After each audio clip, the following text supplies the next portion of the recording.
আসসালামু আলাইকুম বন্ধুরা। আজকে শোনাবো নতুন একটি গল্প। দুই টুকরো হলো চাঁদ। মদিনায় গিয়ে নবী সাল্লাল্লাহু আলাইহি ওয়াসাল্লাম মসজিদ বানিয়েছিলেন। ওই মসজিদের নাম ছিল মসজিদে নববী। ওখানেই নবীজি সাহাবীদের দিন শিক্ষা দিতেন। কিছু কিছু সাহাবী মসজিদে থাকতেন, সব সময় দিন শিক্ষা করতেন। রাসূলুল্লাহ সাল্লাল্লাহু আলাইহি ওয়াসাল্লাম যা শেখাতেন সেটাই মুখস্থ করে নিতেন তাঁরা। এরপর আমল করতেন। এইসব সাহাবীদেরকে বলা হয় আসহাবুস সুফফা। আবু হুরায়রা রাদিয়াল্লাহু তাআলা আনহু ছিলেন তাদেরই একজন। একদিনের কথা, আবু হুরায়রা বসেছিলেন মসজিদে। তার অনেক ক্ষুধা লেগেছিল। এমন সময় নবী সাল্লাল্লাহু আলাইহি ওয়াসাল্লাম মসজিদে এলেন। তখন ক্ষুধার যন্ত্রণায় কষ্ট পাচ্ছিলেন আবু হুরায়রা রাদিয়াল্লাহু তাআলা আনহু। তাই নবীজি তাকে নিজের ঘরে নিয়ে গেলেন। এরপর এক পেয়ালা দুধ এনে বললেন, আবু হুরায়রা, যাও সুফফার সবাইকে ডেকে নিয়ে আসো। সবাইকে ডেকে আনলেন আবু হুরায়রা রাদিয়াল্লাহু আনহু। এরপর নবীজি ওই এক পেলা দুধ আবু হুরায়রার হাতে দিলেন। তারপর বললেন, নাও তোমরা সবাই পান করো।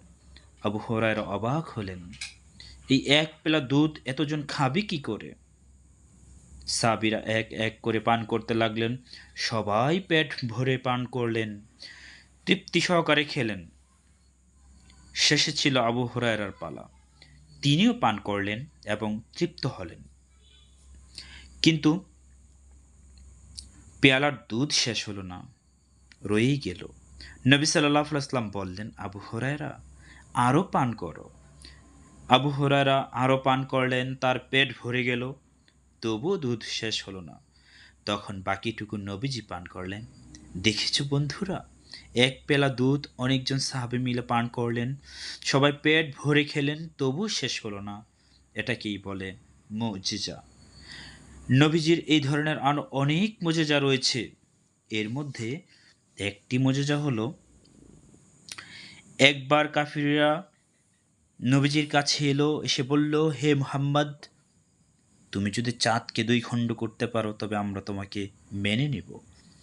নবী সাল্লাল্লাহু আলাইহি ওয়াসাল্লাম আল্লাহর কাছে দোয়া করলেন। এরপর আঙুল তুললেন আকাশের দিকে। চাঁদ দুই ভাগ হয়ে গেল তার আঙুলের ইশারায়। এই দৃশ্য দেখে অবাক হলো মক্কার কাফিরেরা। তবুও তারা নবীজির প্রতি ঈমান আনল না। আঙুলের ইশারায় চাঁদ দুই ভাগ করাটা নবী করিম সাল্লাল্লাহু আলাইহি ওয়াসাল্লামের মুজিজা। এছাড়া নবীজি সাল্লাল্লাহু আলাইহি ওয়াসাল্লামের আরও অনেক মুজিজা ছিল। নবীজির সবচেয়ে বড় মুজিজা কি জানো? কোরআন মাজিদ হলো নবীজির সবচেয়ে